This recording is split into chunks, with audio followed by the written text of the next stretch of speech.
Jack ঠিক তীর ছোড়ার মুহূর্তে ছিল, তখনই কোচ তার গালে জোরে এক থাপ্পড় মারল। কারণ একটাই, কোচের মনে হয়েছিল জ্যাকের আর্চারি পজিশন ঠিক নেই। পাশে দাঁড়িয়ে থাকা টিমমেটরা হাসতে লাগলো, সবাই বলতে লাগলো জ্যাকের ড্র পজিশন তো একদম মজা, ওই টিমে লায়কই না। কিন্তু কেউ জানতো না যে জ্যাক আসলে অবসরপ্রাপ্ত বিশ্ব চ্যাম্পিয়ন আর্চার। সে চোখ বন্ধ করেও সরাসরি বুলসাই হিট করতে পারে। তবুও সে কোচের অপমান চুপচাপ সহ্য করছিল, কারণ ছিল কোচের মেয়ে।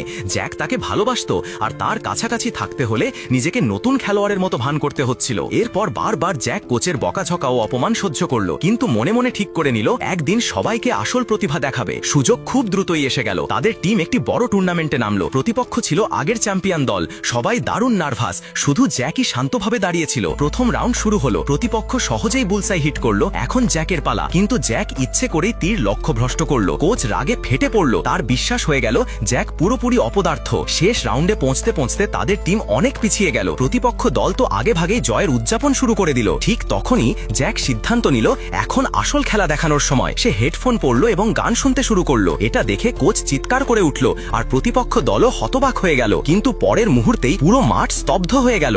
জ্যাক টানা 3টি তীর ছুড়ল এবং 3টেই সরাসরি বুলসাই। স্কোর এখন আর মাত্র 1 পয়েন্ট পিছনে। এরপর এলো শেষ সিদ্ধান্তমূলক শট। ঠিক তখনই প্রবল বৃষ্টি শুরু হলো। সবাই ভাবলো এখন জেতা অসম্ভব। জ্যাক গভীর শ্বাস নিল, নিজেকে স্থির করলো এবং শেষ তীর ছুড়ল। ফলাফল দেখে সবার চোখ ছানা বড়া হয়ে গেল। তীর গিয়ে সরাসরি আগের তীরের পেছন দিকটায় লাগলো। এই অবিশ্বাস্য দৃশ্য দেখে কোচের বলার মতো কিছুই রইল না।